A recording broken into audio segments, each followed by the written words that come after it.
Well,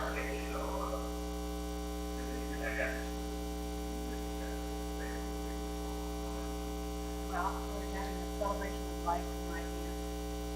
My sister and stuff.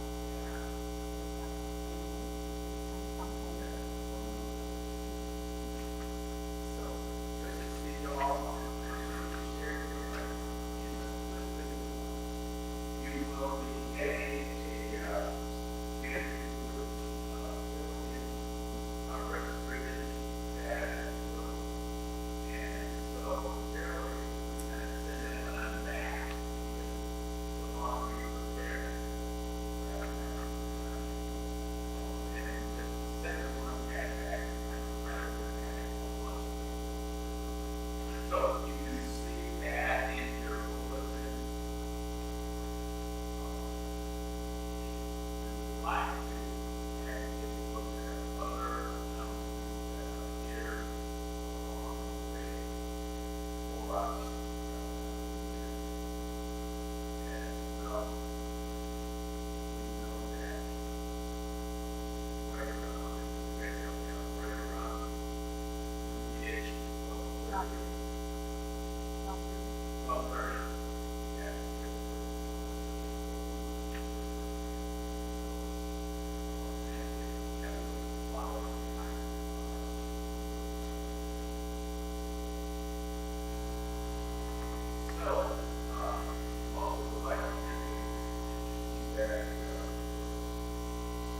in on Friday. Yes, there's a trunk or treat activity in town. Church is sponsoring. If you'd like to be a part of that, I want to tell you.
asunder part, it gives us inward pain.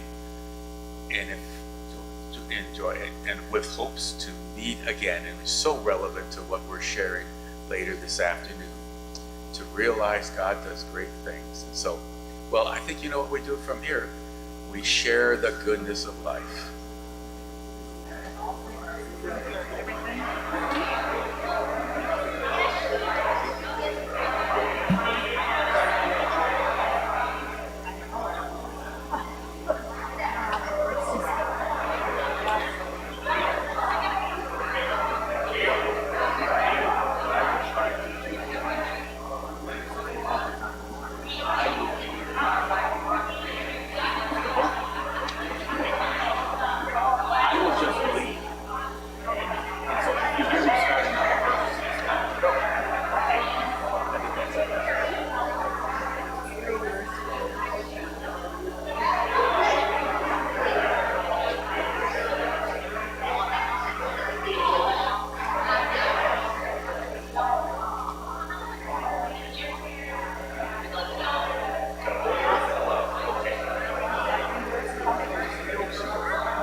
guys.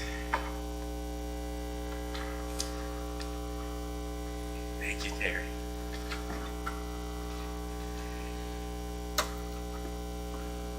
And so as we share together in the joys and concerns that are a part of our life, and I need to make sure I get to my chart up here so I don't forget some things. So many things to be thinking about and to be in prayer with along the way. We look to our world, and do we realize that, you know, as much as wars and the rumors of wars tend to be a part of everyday life, we step back for a minute and realize that we just seem to constantly, as a world, want to get as close to World War III as we can get, thinking that we'll never cross that line, that we'll be able to stop once we get to that line. And as you know, it's so easy to cross over into that. And so we need to be in prayer for our country, for our world, to understand that hatred is not who we are as people, that we want a better place for the next generation, for our generation as well, and how we can get there as citizens of this country and of this world. And so if I can put that in just that simple form, let's pray that God can do some mighty things to get us in those directions, rather than this chronic magnet of our human race to go, at least for our leaders, to go towards hatred when people don't hate each other. For whatever that takes, join with me. Lord, hear our prayers. As we share together, we thank God for the many, many young people that were a part of carving all of those pumpkins. I don't know how many we ended up with. 12 kids, and I think more than that, pumpkins. Okay, and so we're just grateful for the role. Those were some creative looking pumpkins that I had not seen designed like that before, and they'll just fit in so well in all the yellows. For people who care to do those outreach ministries, we give thanks. We share together in the joys of life as a family together. Bonnie Z had a birthday, I think, yesterday, and we shared together in first service, but if you see her along the way, share the joys with her. We miss having Ray with us, and it might be a while before we can see him again, as the aches and pains just kind of make it a little bit more difficult for him to get out. And so we share in the joys for that. Please join with me for reading. Lord, hear our prayers. Jason Rutno sent a note that I think it might have been last night. His mom passed away. We appreciate our continued prayers for Jason's mom and family. Lord, hear our prayers. And for some of our other needs around us, various needs that take place.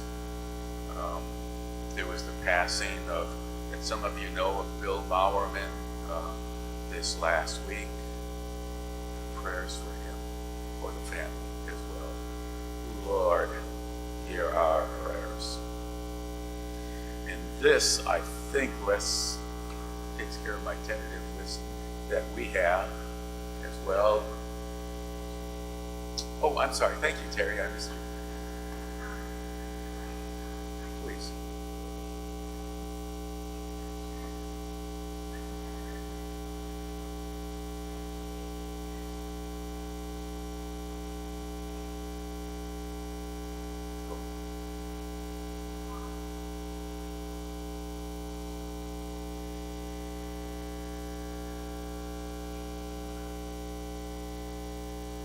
Thank you. Yes, so continued prayers and support in the areas for Julie as well. Thank you. And, you know, I tend to not bring up the names that sometimes I should, but for Ann, your Aunt Doreen, we want to keep her in our thoughts and prayers. So whether or not I remember or I fail to do so, as you know, there are people who would appreciate your prayerful support and encouragement. And for those, join with me. Lord, hear our prayers. Please. Okay, we didn't hear how that was going to go.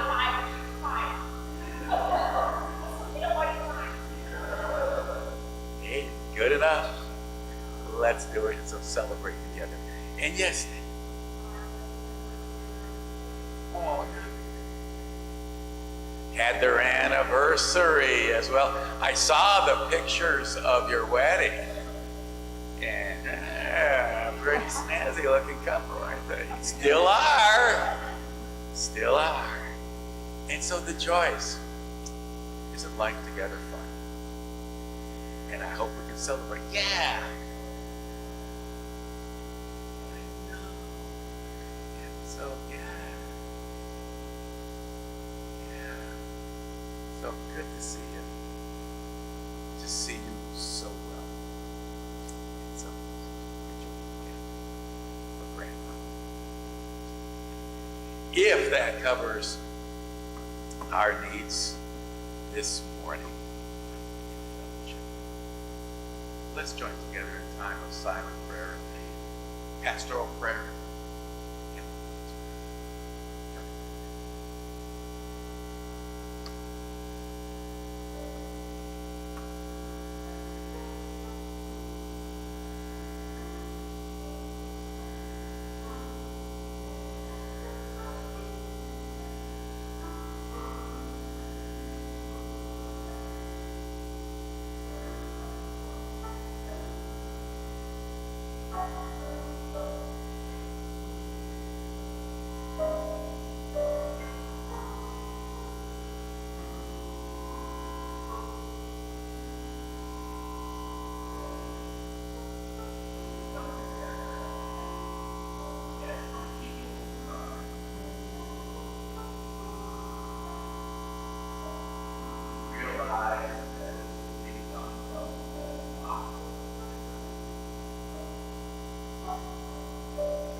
So with this in mind, start show us how.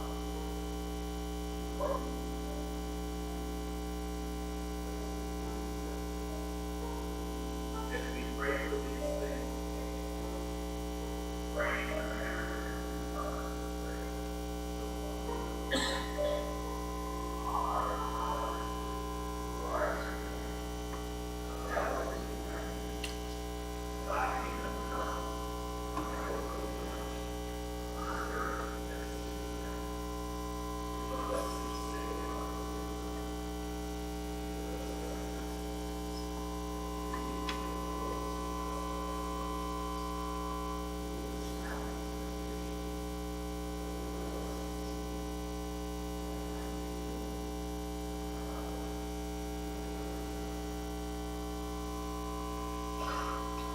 So before we go to the offering, I'm going to fool you there, Mrs. Alderman, because we got a piece we got to do yet. Well, you're about to find out. And you didn't know you were a part of it. So yeah, many of you are not aware that we've been doing some fun things in stewardship, and you've been our leader, but we thought we'd kind of spread out a little bit and do some things. And we took a look at like this fall. You know how we always do them, and you get a letter saying, hey, we need some money. And we're thinking there's better ways. And so what we want to accomplish, and you're wondering what your part is in this, and that is just that folks know that you have been leading us in some great ways, and we're going to be adding some more people and dividing the task. And so you're still going to do the fundraisers. And do you remember how many enjoyable fundraisers that she had been a part of? Yeah. Bingo. The carnival. What are some others that you have in mind? I don't know. Me and Chelsea are going to figure that out. Okay, I like that. Shove that over. Hey, Phyllis, come on, come up with something. We're just looking forward to the ways, because they're great fundraisers, but they're ways in which you can take the D off and call them fun raisers. We really do some great things. So I hope you're a part of it. But the direction we want to go, and I hope you're kind of excited with this direction too, is that what we want to do is not come to you and beg for money. Just that gets kind of old. And in fact, I don't know if you know how this goes, but my mom gets all of these letters, even though she's in Tennessee, it has been down there for a while, we still get them. And they tend to be things like, save the horses in New Mexico, and save the puppies in some place, save the seals in California. And it is these tear-jerking pictures of these poor animals. And I mean, I need to show you some of those letters that she gets, which is this poor little puppy there, and it says, you might as well forget about me, everybody else has. And do you see how the world knows how to say, you got a few dollars, send it my way. And what we like to do is not add another voice like that. You got enough of that. And if you need more voices for your money, there's a car warranty that wants to call you and talk you into that. What we'd like to do, and I hope you find this exciting as we do, is we'd like to talk to you about ways, how can we make this place more and more the place where you say, I want to invest in that.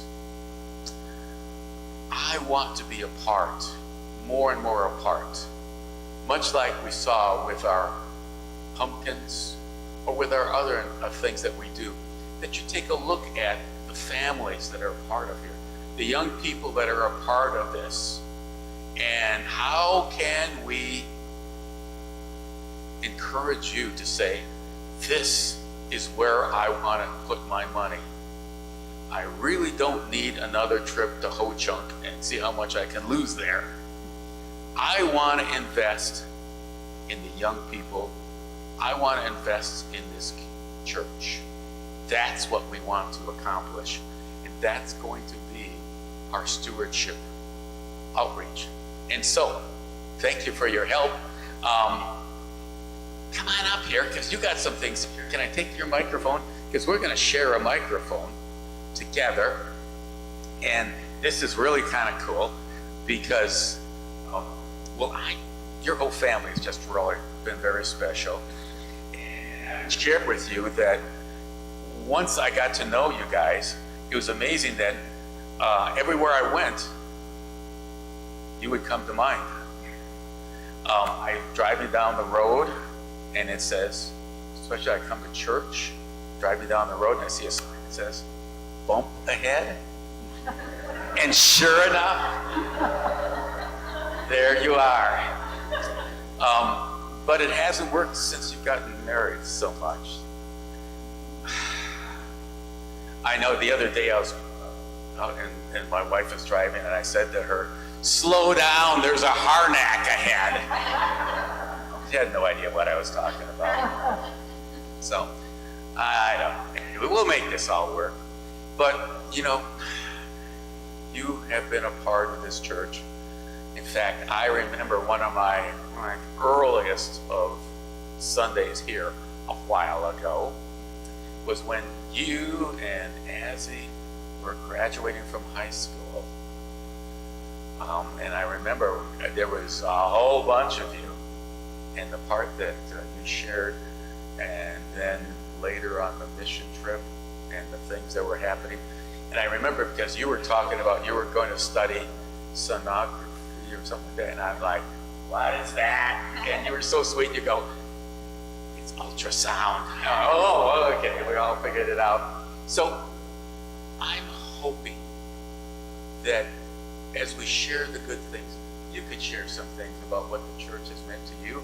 And can you do that with the microphone? And you got it. All right, let's listen. Okay. What the church means to me. I was raised in the church my whole life. I went to a private Lutheran school from preschool through 8th grade, and I learned so much there, and it really helped cultivate my knowledge and relationship with God at a young age.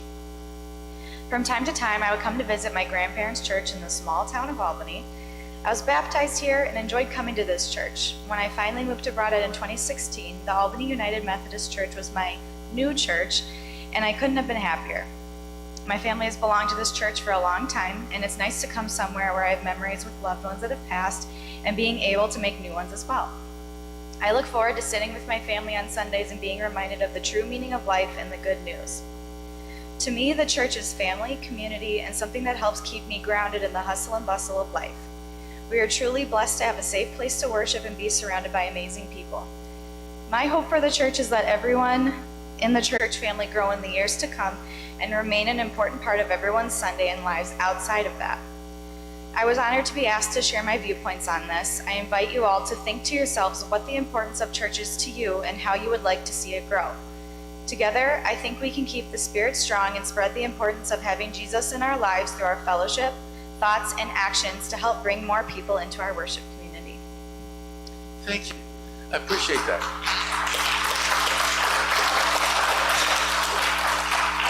And I think, all right, you got a fan club going over there.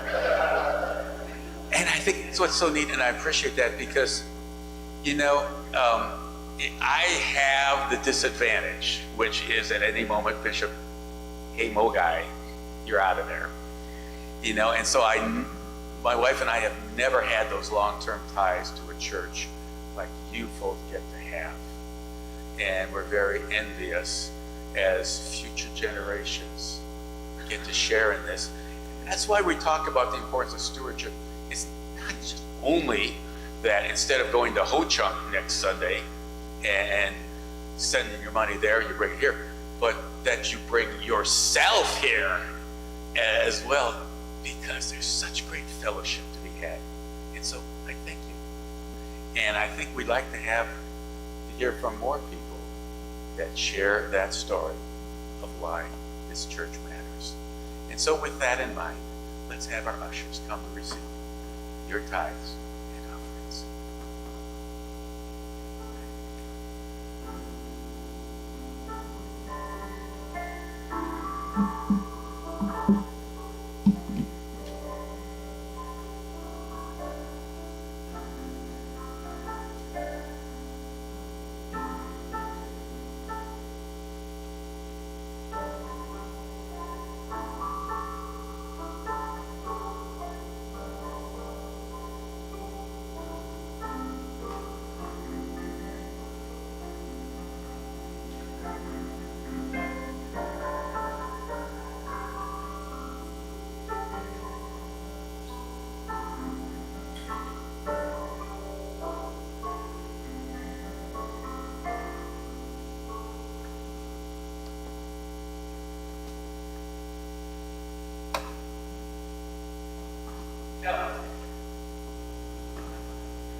We want you to remain standing.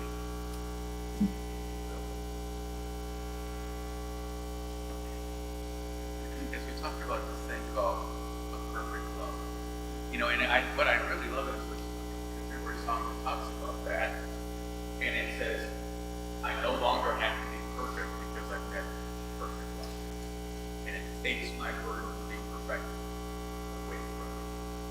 That's what the song is about.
A little different, and that's why we're not going to read the Bible verse, but we want that up there.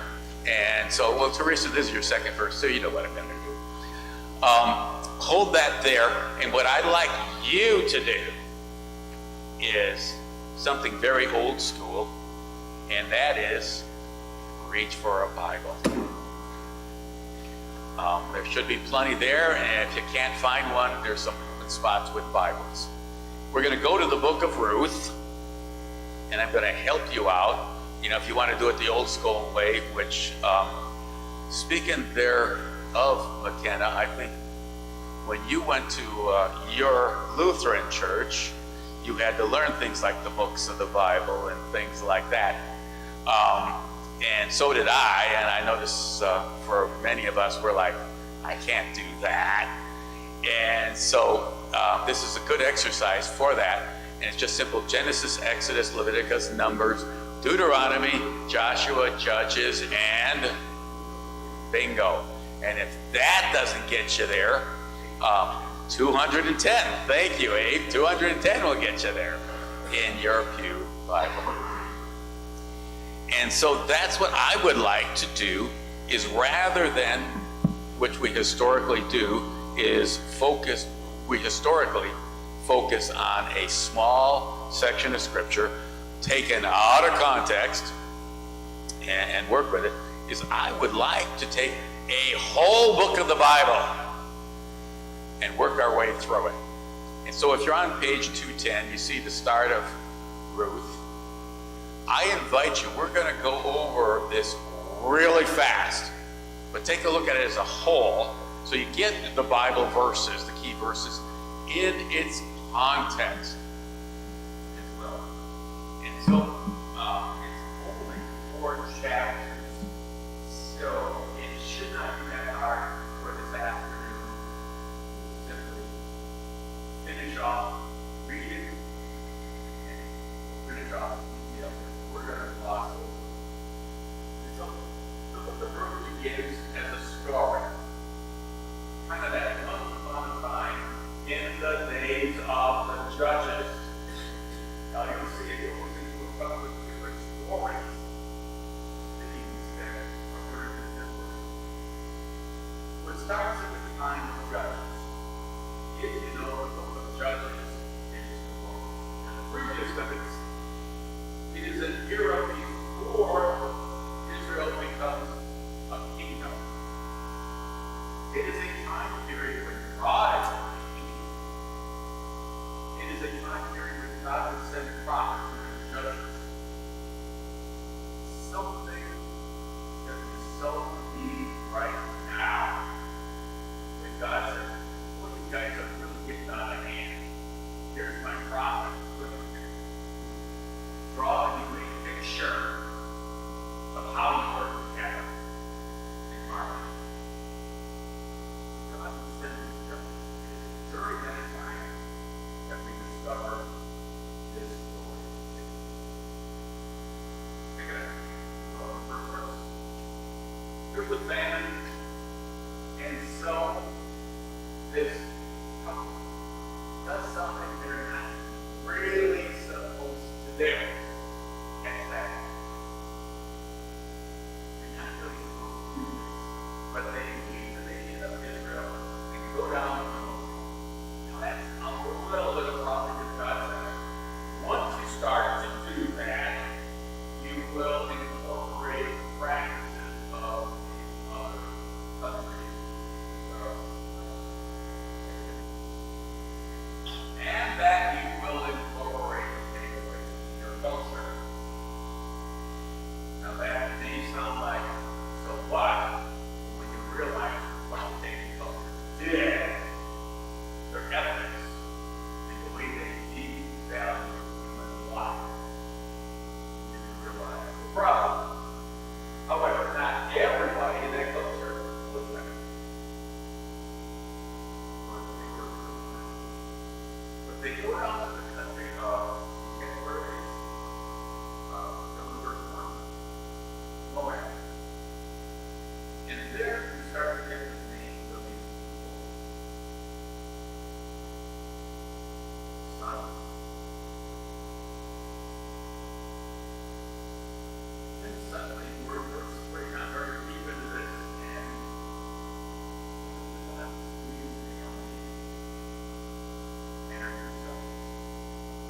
now, Naomi is a bit older. So it leads her in a bad way. But she's okay because she has her 2 sons to care for. And suddenly you're saying, well, what story is this? I think it's nothing nail.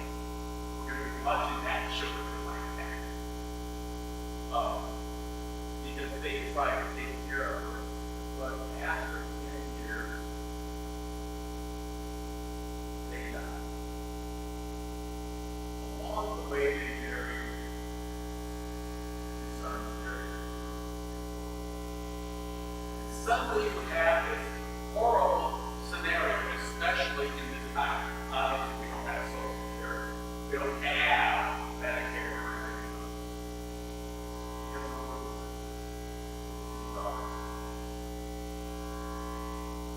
Naomi loves God.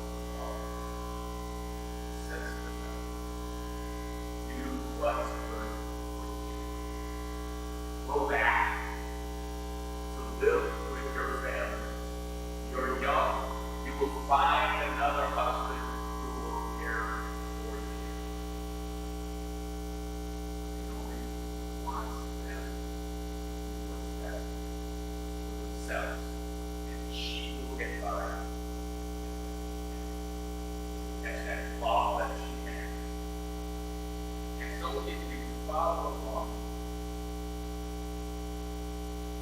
the way. That's where we get, and this is the competitive verse, and I want to pick it up in verse 16, because our law goes back to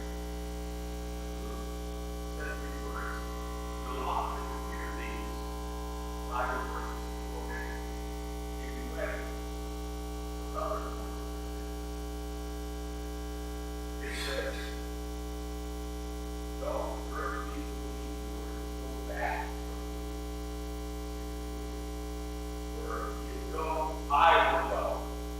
Where you stay, I will stay. Your people will be my people. Your God, my God. You catch what's happening in this account.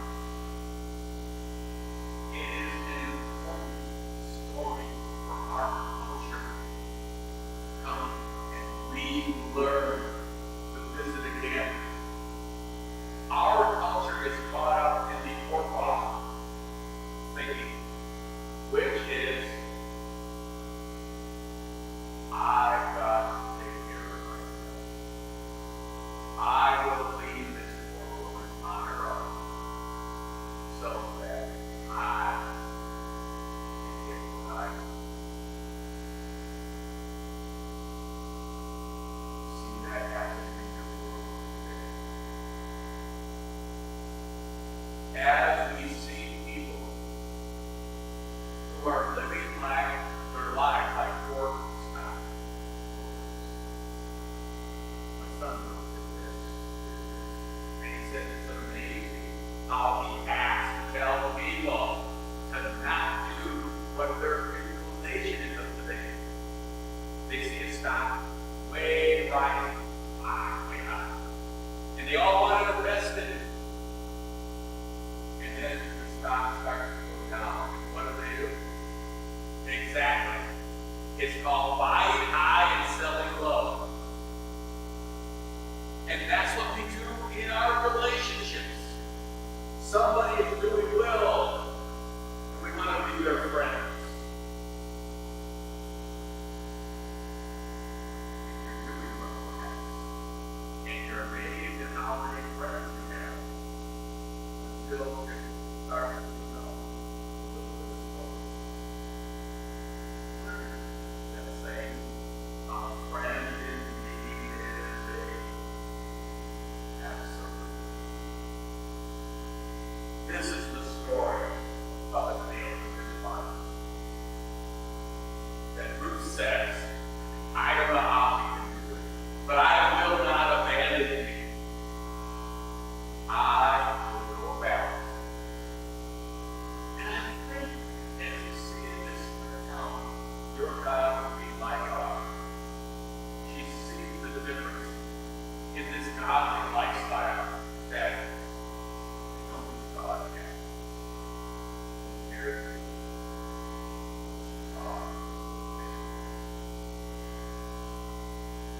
See that culture of sheep more than being a part of the culture and being so she does this.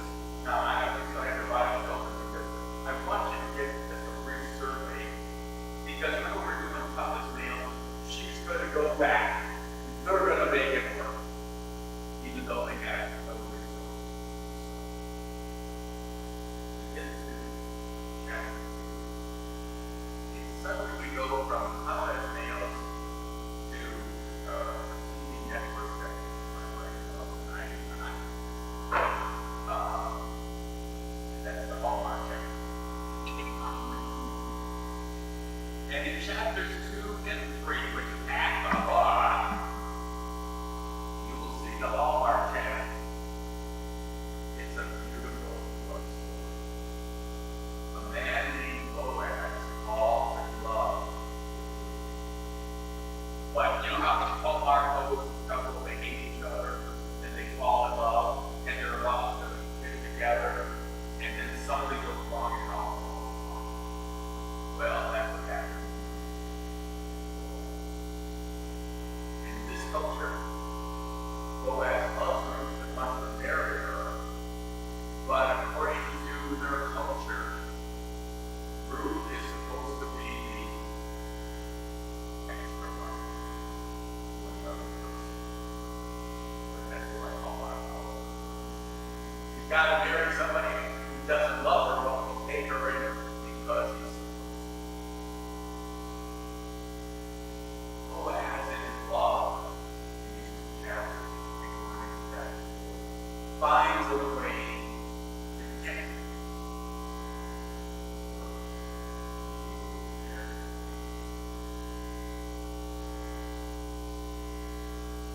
in this chapter 4.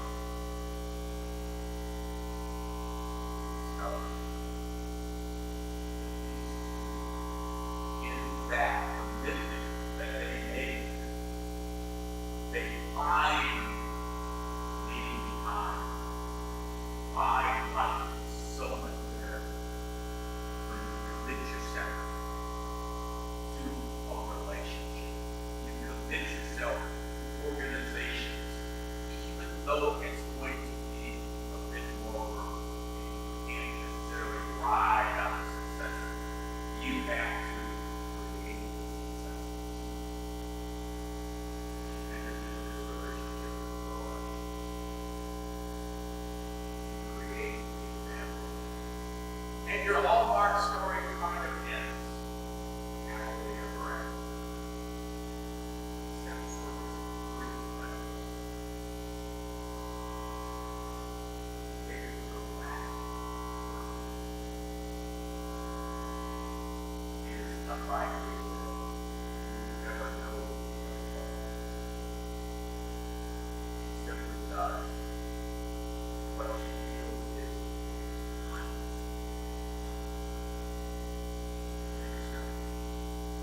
To make the family work, to make the life in this big work.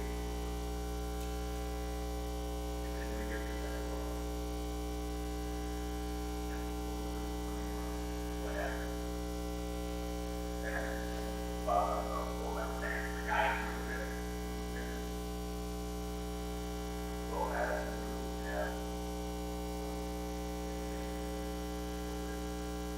Obed had a son. Ruth becomes the grandma of Jesse. Jesse had a son. Ruth becomes the great grandma of Ruth.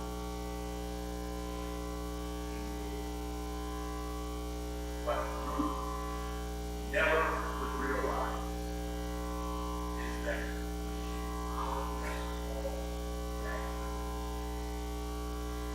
she created a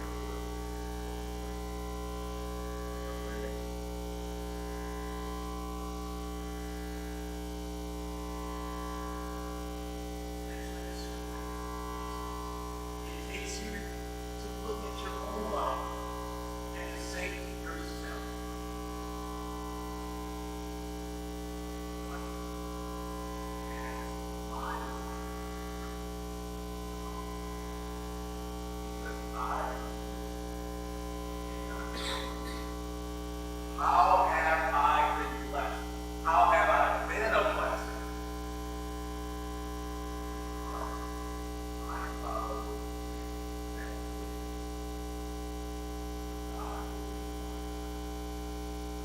world people I will make relationships. Then you realize, I wonder what's become the law of my life. What are the things that are going to result from my touching these people? I love them. But the friends I love more carry on. Consider greater than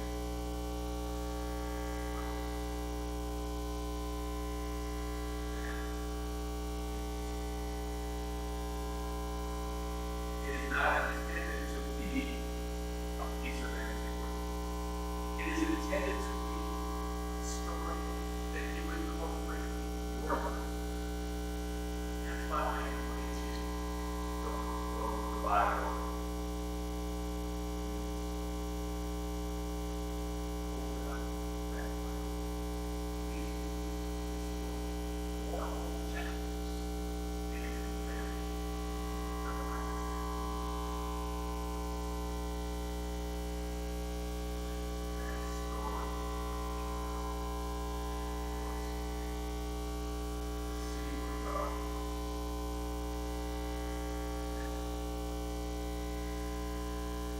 Let's begin with our time together and share in number 170, life under.